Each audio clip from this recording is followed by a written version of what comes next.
today at New Holland, coming to you guys live to answer some of your questions. And we have Jordan here, who is our discbine expert. Hi guys, I'm Jordan Milewski with New Holland Agriculture. I'm actually the brand marketing manager for New Holland's crop preparation hay and forage tools. Everything from our disc mower conditioners to our self-propelled windrowers, disc heads, even draper heads as well. Thanks for joining us. So, one of the questions that we have here, first off, is how to determine what model is best for your acreage or your crop? Well, that's a really tough question to answer from here in New Holland. Everybody's farm is going to be a little bit different. Probably the first thing, if you're looking at getting something new, is actually looking at what you have today as a starting point. Most customers don't usually get something smaller than what they have unless they're moving from, let's say, sickle cutting to disc cutting, because disc machine being more productive, you can cover, relatively speaking, the same amount of ground more quickly with a disc versus a sickle. We make discbine models from our 9-foot machine, which we have here behind us, up to our 16-foot center pivot, as well as the 19-foot, the largest disc head for a self-propelled windrower on the market today. So the question is, how do I pick the right unit for my field, my farms? You can calculate out the acres per hour productivity. It really starts with you as a farmer estimating how many acres that you need to cut a day, and then trying to extrapolate that out of, if I'm going to cut in the morning and I want to finish mowing by the afternoon, how big of a machine from a productivity standpoint am I going to need to cover the acreage I intend to cut in that day? That way, if you have the machine sized appropriately, everything is cut in a relatively small window, which means all that material is going to dry relatively the same rate and be ready at about the same time to be baled or forage harvested. Okay, thank you for that. Our next question comes in, and we have, how much faster can you dry hay if you're cutting with a wide swath versus maybe someone who is cutting with a large and tight swath?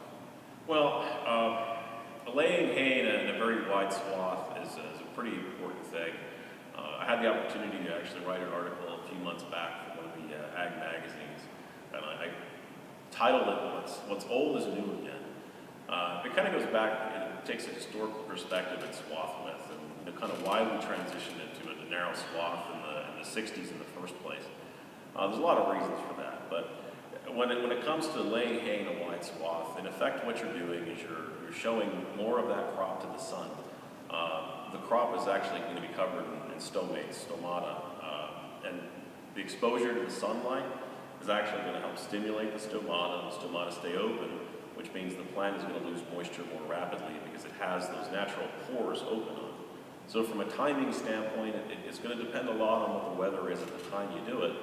But the studies that we had conducted at the University of Wisconsin showed about a 24-hour difference, pretty significant difference in drying time. And the faster you get that product dried down, the higher quality it's going to be, because there'll be less losses to that crop from a respiration standpoint. Okay. So basically you're saying wide swath is the way to go. No, what I said was it can dry up to 24 hours faster. There's a lot of variables that do play into that, Wes. The first thing is obviously the weather. If you know that you have some damp, moist weather that's coming on, it's going to be cloudy or overcast, there are times to make a narrow windrow on the farm. There's still a lot of value in doing that. But overall, if you're going to cut and you have your 3-day weather window, your 4-day weather window to make dry hay, the best thing that you can do is lay it out wide out the back of the mower conditioner and get that first rapid initial drying process out of the way to get it dried as quickly as possible. But there still are opportunities where a windrow may be advantageous. Okay. On to the next question here, guys. We'll go with, what are 3 adjustments that should be made to your rolls on the discbine? Well, I see whoever sent that one in has probably met me in a farm show. Most folks say, how do I adjust my rolls? But they called out the 3 specific things. What are the 3 specific adjustments? Well, when you have a roll-type conditioning system, it's important to remember that you have rolls that engage with one another, first and foremost. So just like gears in a transmission, they have to be properly timed. The gap between them, or the lash, like you would have in a gear set, needs to be set properly. And then, of course, because we're essentially trying to crush that stem to create the mechanical break in it, you actually have to control the roll pressure. So you have roll pressure, which is the most common adjustment, and then you have timing, and then you have gap, which is the space between those rollers. Okay.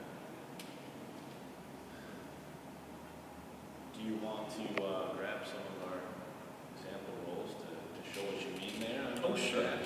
I would love to. Okay. Give a good visual here for you guys so you kind of have an idea of what Jordan was talking about.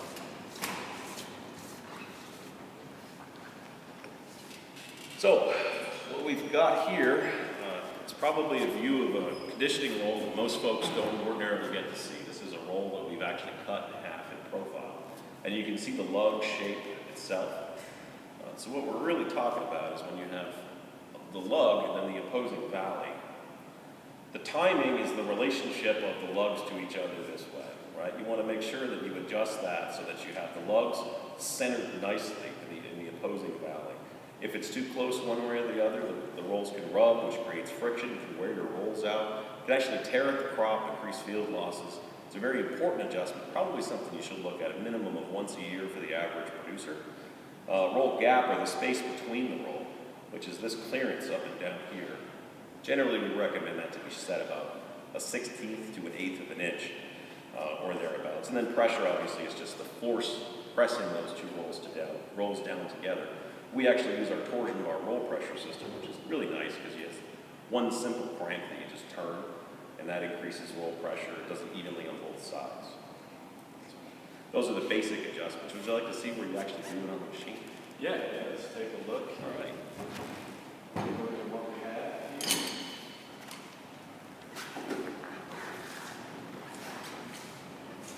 You guys want to come over here with us and take a look a little closer? So let's start with the adjustment that everybody really knows about, and that's this handle here at the back. I'm just going to kind of step around the back of the machine quick.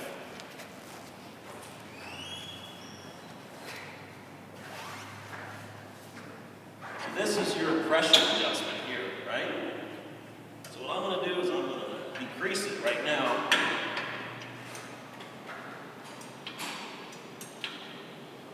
So right now the pressure is being lowered. It's nice and loose, right?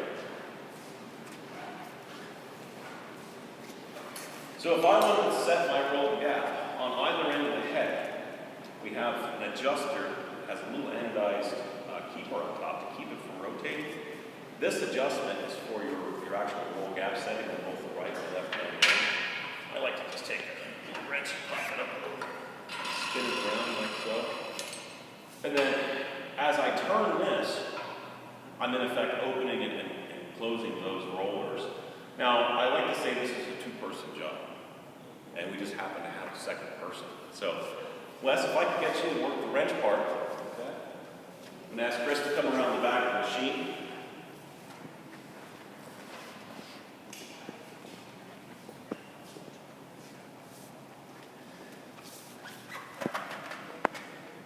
So when you get down underneath the back of the unit, I can see the rolls very, very easily.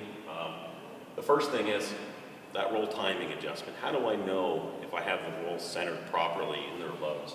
What I like to do personally, it's a nice clean machine, mind you, but what I like to do personally is I like to just take my head and lay it basically on the edge of the roll. And I just look down the volute of the roll, or the valley of the roll, and I just look to see if in fact they are in time with one another. I'm going to step out of here and let Chris bring the camera in here and kind of get a good shot of what that looks like on this machine. And I'm going to have him meet me over at the adjustment point.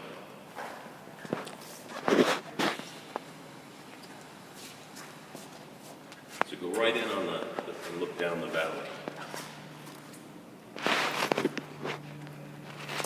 So again, he's looking for in here. So look down that way.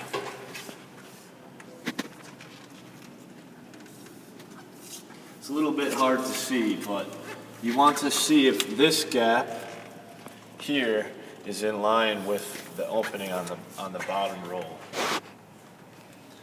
Here and here. There you go. All right.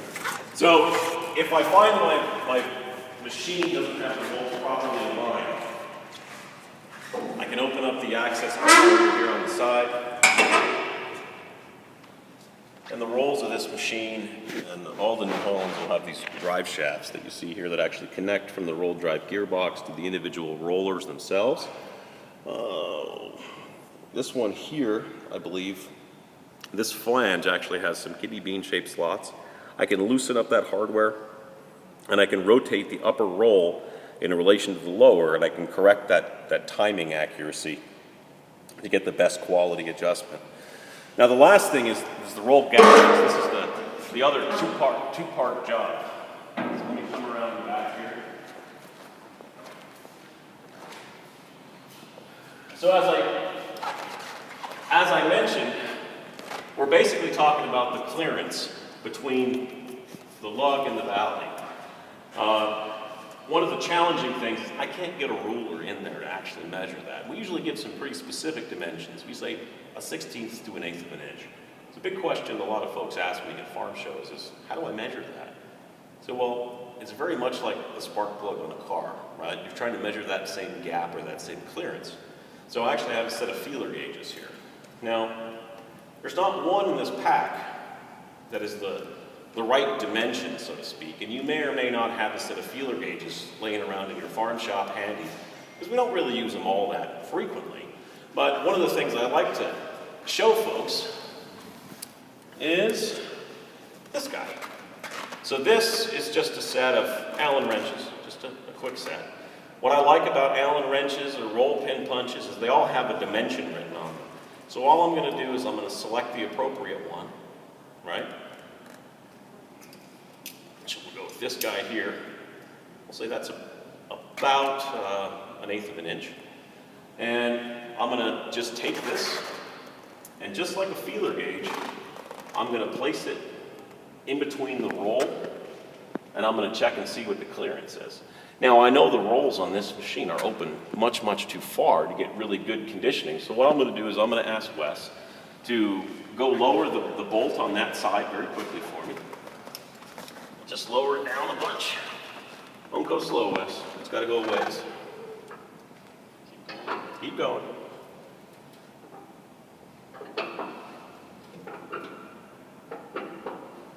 I think you're going the wrong way, buddy.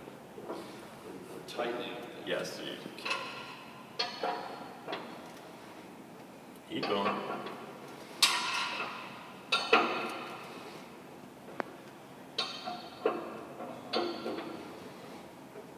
Okay, hold on. Oh, back it up a little bit. Now it's probably hard to hear, but there's a little bit of a squeak noise that I'm actually making. So, okay, now go the other way again. Let her back down a little bit, yeah. Okay, you hear that squeak? Sounds like a little mouse chirping. That's the sides or the edges of this rubbing between the two rubber surfaces. Just like you would gapping a spark plug. That's how you know that you got the right clearance there. This is a nice shiny new set of rolls, of course. But that little bit of drag that makes that squeak tells me the roll spacing is that wide right there. So I'm going to have Wes come to the other end of the machine. We'll do this other side quick. These rolls will be set and be ready to go to the field.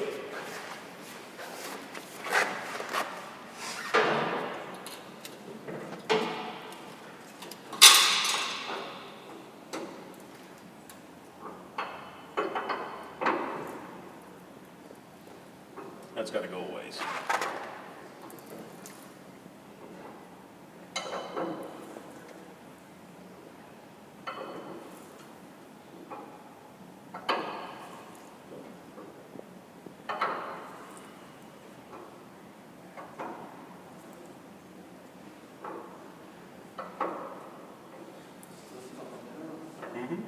Oh, they were open quite a ways. Keep going. Jordan, if your rolls are too far apart, what can happen? Oh, come on, up a little bit. Down a little bit. Okay, all right. So now I've checked both ends of the roller. I like to check in the middle as well. Right, so I know I got a good tight roll gap across. I know it's evenly set across the full width of the roller. It's important to make sure that you do both ends and in the middle, because you don't want to have your rolls to be open like a bird's mouth, because the crop's not going to flow properly at that point. So that's just as easy as it is. As you can see, it doesn't take very long at all. It's probably one of the most important things you can do to get your hay to dry down a lot more quickly. And it's very fast, very easy for you to do in both cases. Now, the torsion bar adjustment here, normally we recommend to folks about 8 to 10 turns as a starting point. That's a general rule of thumb. You want to put 8 to 10 turns on that, see if you get the conditioning that you're looking for in the field, and then if you're not, either adjust it up or adjust it down to make sure that you're getting the best conditioning you can possibly have. Ready for the next question? Yeah. One other thing here, once you guys are done adjusting your rolls, you always want to make sure you put this stop back on. You might have to turn it a hair so that you don't worry about that shifting around. And that'll hold it in place, prevent it from changing unexpectedly on you, certainly. Okay. So, now that we've covered that basis, what is the speed of the knife in there at 1,000 RPMs, and why is the knife speed important? Well, that's actually a really good question. On the average, machines are going to turn the knife tip speed. It's going to be about 180 miles per hour. It's going to vary some, but most of them are going to run in that same general area. RPM is usually what's talked about by manufacturers, but they're all roughly about the same as that 180. Now, the exception is our new Discbine series machines. We've actually slowed those discs down just a little bit. They still cut extremely well. We did that to help reduce any kind of wind forces coming off those discs to really make it work really well, particularly in those lighter crops. Okay. And that question was actually from our Twitter follower at Simon Volcana, so thank you for that. Next question comes from a tweet from @Haybusters, and they would like to know what makes a MowMax II Cutterbar different from the MowMax I design. Well, a large number of things. It's probably easier to show than it is to talk about. So I'm gonna pull my card over here again. Okay.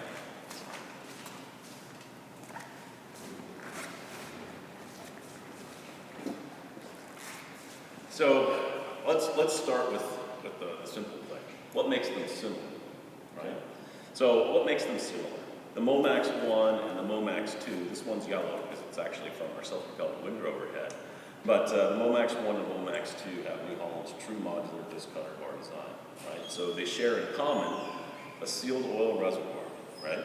So the advantage of having a sealed oil reservoir versus a common some type of design is quite simply if there is any sort of internal damage to one of these drive modules, it can't reach this module and cause collateral damage because it's contained within that true modular design.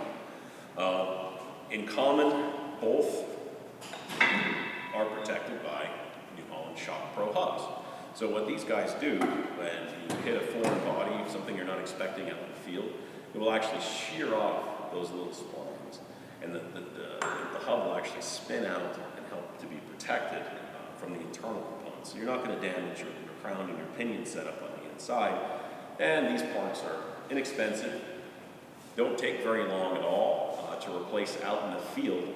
And one of the things I like the most about it is the disc is retained on the cutter bar itself, and everything happens externally of the oil reservoir. So when you break one, there's no risk of contamination of the oil in the reservoir. So the design itself is common with the true modular individual subs, protected by our Shock Pro hub design. Now, where do they differ? The obvious thing is size, right? So this one is quite a bit larger in size than what this one is. You can see it's wider. If you actually look down on the inside, you compare the crown gears of each. The crown gear in the MowMax II is quite a bit larger in size. So the gears, the bearings, everything in the MowMax II is built heavier for that larger operation. So you guys can see here the clear difference. This is a lot larger than what you're looking at over here. So that added durability. Exactly. Now, this is in our 3.9 disc mowers. It's also in our side pole disc mower conditioners. When you start getting into the larger acreage machines, the center pivot models, for example, you go up into this style, the MowMax II, for our center pivots, for that higher reliability, for that user with much higher acreages. And then in the self-propelled, there's a few other changes. Most notably, if you look very, very closely, you'll see there's a little oil hole right here. So on a self-propelled, that little oil hole, there'd be a seal here normally, allows oil to lubricate the splines of the shaft. Now, if I have a center pivot, our interconnecting shaft is not cross-machined, so we're not lubricating the splines of this cross shaft in the center pivot design, and it really comes down to having the right blend of durability and cost. So for the average center pivot fella, he doesn't need the lubricated splines because he's not doing near the same kind of volumes of acreages that the self-propelled customer is. But what they do have in common is a much larger interconnecting shaft. Now this is a shaft out of a side pole. This is the shaft out of the windrower head. You can see obviously the diameters of the shaft are quite a bit different. Now, on a center pivot, the shaft is as big around as this one is, but it's not piloted. That's really the only difference. So you have a big, very large diameter, very robust interconnecting shaft on the center pivots all the way up through the self-propelled heads. For the smaller acreage guy running the side pole models, the 9 and 10 foot side poles, this shaft is all the more he needs from a standpoint because the acreage he's doing is quite a bit less. I like to think about it like duty cycle, like a welder, right? So to me, it's about building a machine that matches the duty cycle and the need of the user to have the best reliability for their operation and still keep the machine cost effective for them. So we offer just about anything here for whatever usage you may need. Yep. What do we have back here on this machine here, the H7220? Well, the H7220 would be our 9 foot roll machine. So it's also got our MowMax disc Cutterbar in here. As of January 1st, 2016, all of these machines have a 3-year factory Cutterbar warranty as well. This is a 2015, so it's missing the decal here, but that'll be a change for the next model. So you open that guy up. First thing is we have this plastic shield right here. So what all this is here for is if there's some debris or rock that would happen to get popped up, that's going to hit the plastic, the poly, it's going to help protect the metal hood that's underneath. The reason we do that is because it makes the hood look better over time, helps to increase the resale value of the machine for the producer. It's got good heavy curtains on it. This is the business end, right? This is the disc cutting piece. This is the MowMax I Cutterbar. So we have our individual modules at every disc location. And we have a heavy-duty cast iron design of both the rock guard and the interconnecting shaft. So it's a very heavy, well-built, and robust design that's really designed for the North American marketplace to deal with a little bit of our tougher conditions that we have here. Built tough. So this here protects for rocks and whatever debris may be coming up in here onto these blades. Yeah, I mean, when you're out mowing, the machine is running on the bottom edge of this, and there's a replaceable wear shoe underneath here. So I refer to this generally as the rock guard. So as the discs are rotating about, this is the first point of impact for the cutter bar. So if there's a rock in your field, this is the piece that it's going to hit off of first. So this heavy-duty cast iron design is very reliable. It can hit a big rock, and it's not going to bend. It's not going to fatigue from that standpoint. So it's a very robust, very durable shape. One of the other things that's probably overlooked more often than not is if you actually look down at the front of the disc, you'll actually see that the front edge of the disc is recessed just ever so slightly behind the front edge of the rock guard, right? Gives you that protection. Exactly, because if the disc is the first thing that hits the rock, you don't have that protection. So that's one of those little often overlooked gems when it comes down to what that part is and how it relates to the disc cutter part. These are your crop lifters. They just help feed material up and into the rolls of the machine. That's good to know. Really learn the true effectiveness of some of the components on our machine. Yeah, it's more than just a piece of cast iron. It really does have a good functional purpose. And one of the things I think we forget to talk about sometimes is the cylinder on the back edge here. What that is, on these models, this is actually an option, but from our 10-foot all the way up to our 16-foot Discbine Mower-Conditioners that will be standard, okay? What that is the hydraulic header tilt. So if you're trying to protect your cutter bar from damage, you're trying to miss the rock in the first place, the most important thing you can do is just tip the head back and get past the rock so that you're not doing damage to the front edge of the cutter bar in the first place. So on a 9-foot machine, it's an option, but it's a standard feature on the 10-foot 4-inch cut all the way up to the 16-foot 1-inch cut. It's an option on here, but it's quite nice. It actually plumbs in the header lift circuit. So when you raise the head on a headland, the very first thing that happens, if you watch closely, is the header actually rocks back. So when you get to that stony area in your field where you know you're going to have those rocks, you actually bump that hydraulic lever, the head will rock back once you get past the stony area, put the head back and float. It'll automatically resume your preset cut height, and you've really protected your cutter bar. Even before the true modular design or the Shock Pro hubs or the heavy-duty components, that's the single most important thing you can do on your farm. Okay. Well, it looks like we got a question actually from someone watching here on YouTube. So this comes from Techno Mo Fat. So sorry if I butchered your YouTube name there. But thank you for the question. And he actually asks, what's the BHP requirement? The brake horsepower requirement.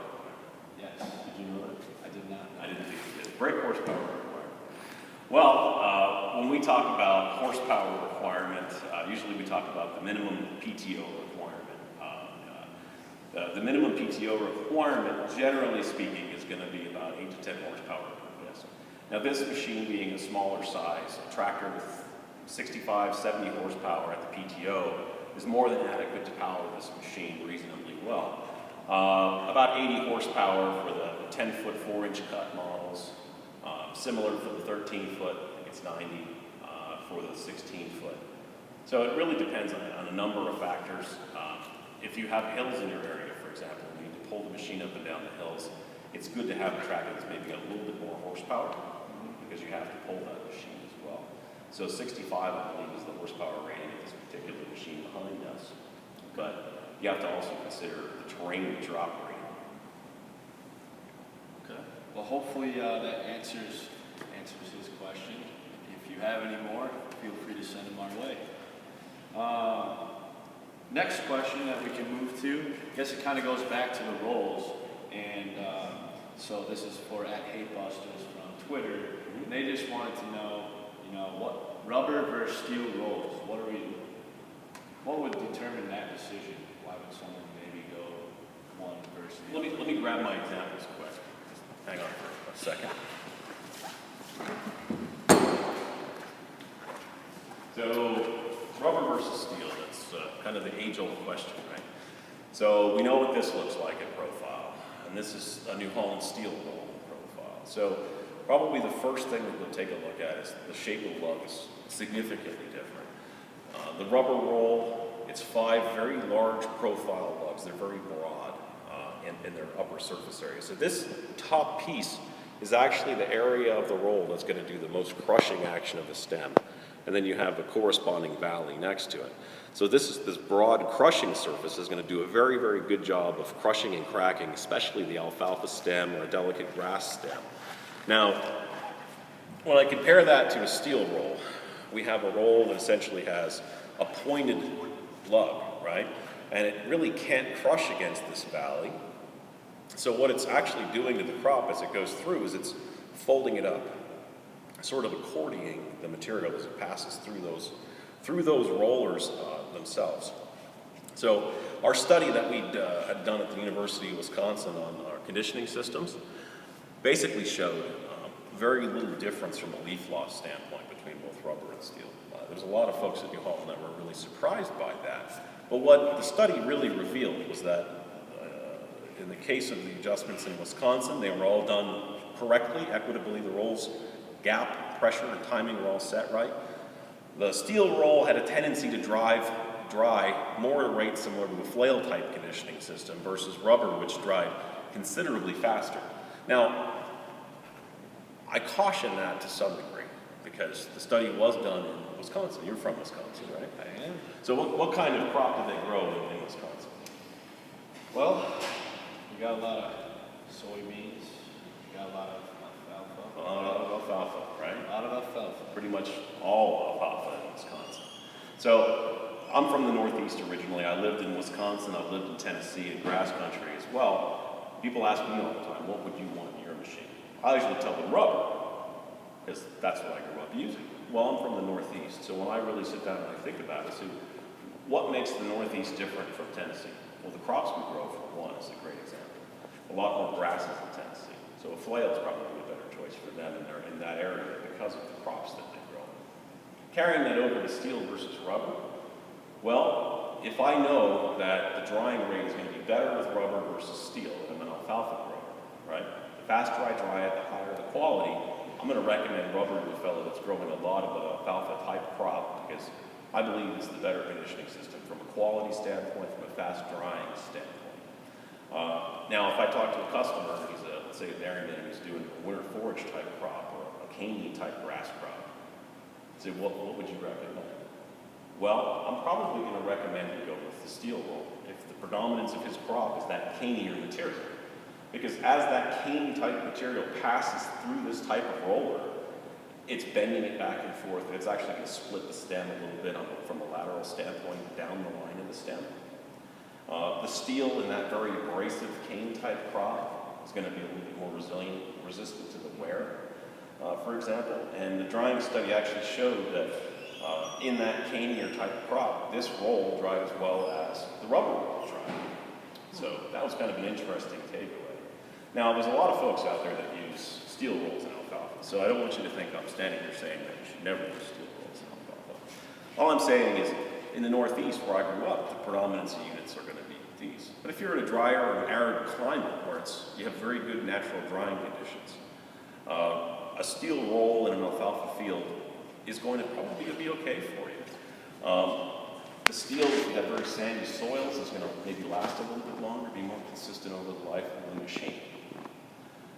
Generally speaking, this roll gives you a much broader range of crops that it's going to work with and work really well with compared to the steel design. We do make and sell both in the world in New Holland. These are really meant for the canier crops, winter forages. We sell this really as the premium roll for conditioning alfalfa to get the best drying possible. And that's really what the studies have proven out and shown for us. And are one of these more popular than the other? Are we well, popularity. As far as, the amount of what people are buying today, are we getting one versus the other? Or? Well, the vast majority of what we at New Holland build across the street in the factory is going to have this type of roll in it. This is what New Holland owners prefer, largely. Some other brands may have a preference for steel, but in the large part, the New Holland owner wants this roll because it gives them the best gentle handling, right?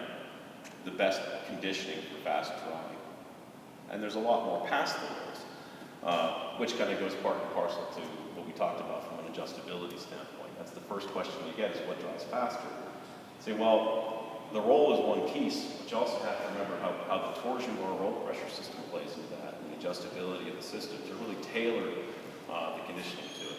Because if you take a steel machine and a roll machine out into a field that you go to mow hay, the expectation is going to dry very quickly.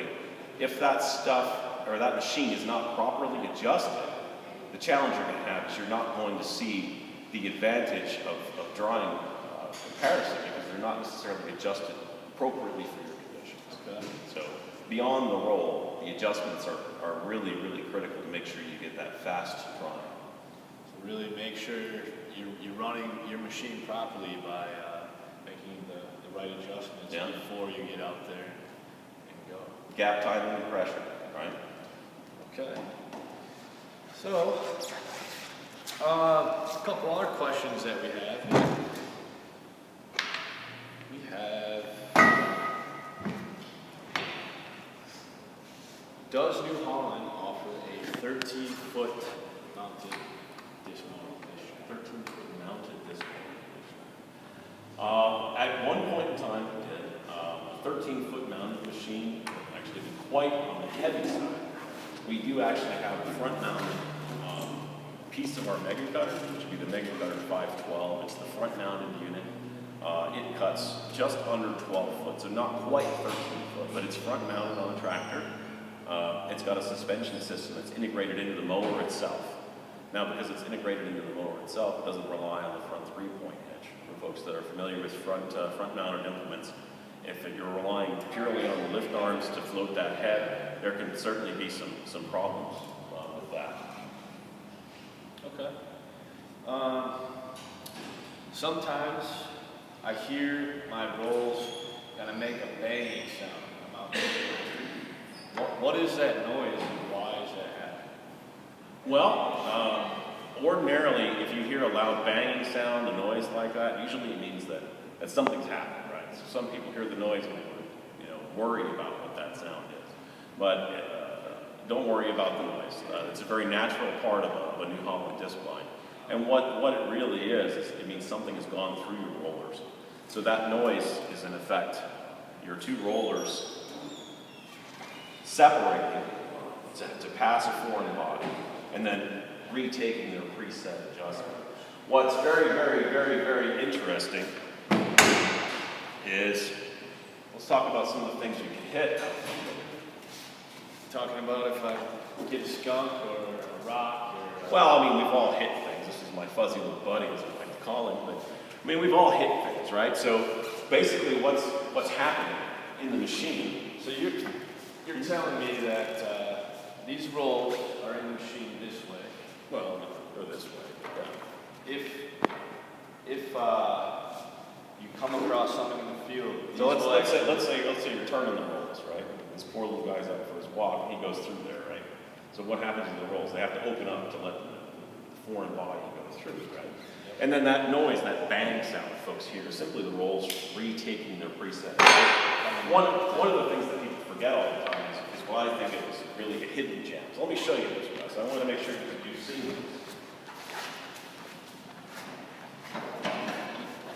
Another shield here on the side that opens up.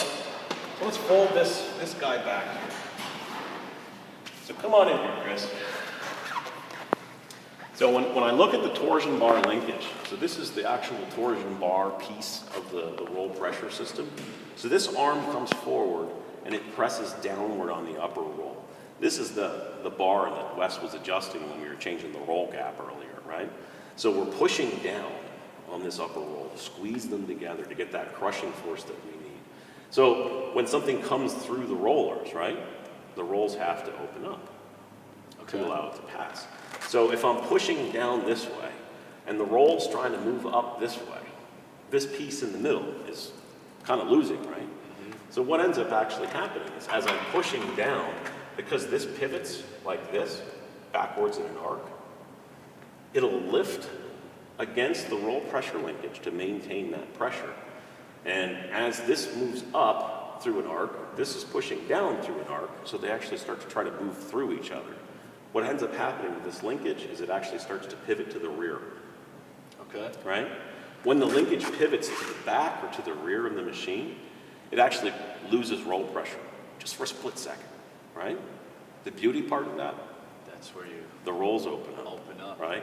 Whatever was blocking goes through the rolls. You'll hear that bang sound. Okay. You haven't broken anything. And whatever was blocking the rolls, I certainly hope it wasn't a skunk. Whatever's blocking the rolls passes through, and you keep mowing nonstop. You don't have to raise the head. You don't have to dig out the machine. You just keep going, right? So the beauty of that is, you know, maintenance and easeability of use. You're just gonna. Well, you keep on going. remember what I said earlier about sizing the right machine for your farm, and you have to calculate basically how many acres an hour that you're going to need to be able to cut the acreage that you want to cut in a day. Could you imagine having to spend a day to unplug a machine or dig something out? Now, the beauty part of this is, when it works, how much time did it just save you and you didn't even know it? It's a fantastic feature, and they've been like this for an awful long time. And I think it's one of the things that's just spectacular about this. The folks always say, what is that noise? They think they broke something, but they can never find anything wrong. And that's all it is. It's this linkage releasing and then re-engaging to pass whatever needs to pass through those rollers. So you keep going. So you hear that bang and you know Yep. your machine's working properly. It's doing exactly what it's supposed to do. It's supposed to make that noise. Awesome.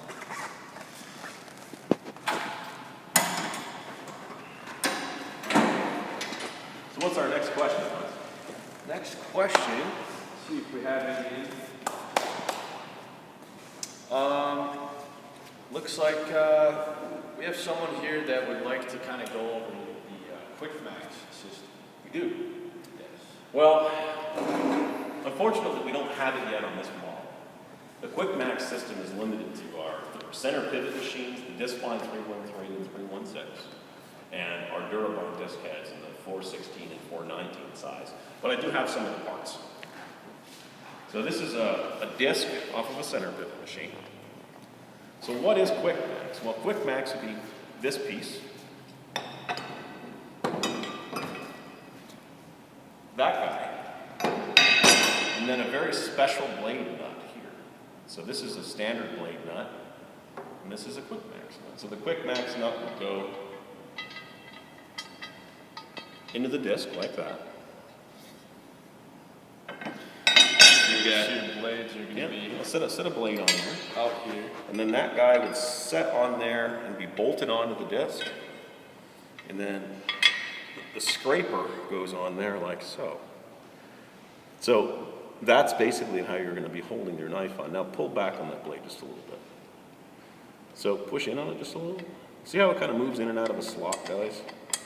So that's really the kind of the cool thing about this system, is that when I put the special nut in there, if you look, it actually makes a little bit of a ledge. Could look in straight from the side. It makes a little bit of a ledge that the knife pulls back into. The centrifugal force holds the knife actually on the disc. A lot of people think that the spring plate is there to hold the knife on, but all it's there to do is to help line the knife up with that groove. Okay. So it's a really cool feature on these machines.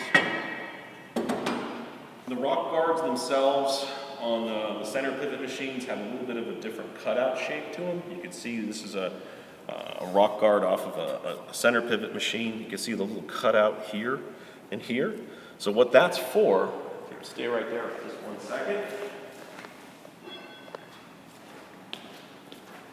Will you be so kind as to hold that piece for me? Okay, now we're gonna go take lunch. No. Oh, So what that cutout is for is it's where I stick the tool under so that I can pry on the piece itself. So let me see if I can do this very carefully here. Let's do this, since that's a heavy piece. So we take that guy there, and we put the knife on there for me.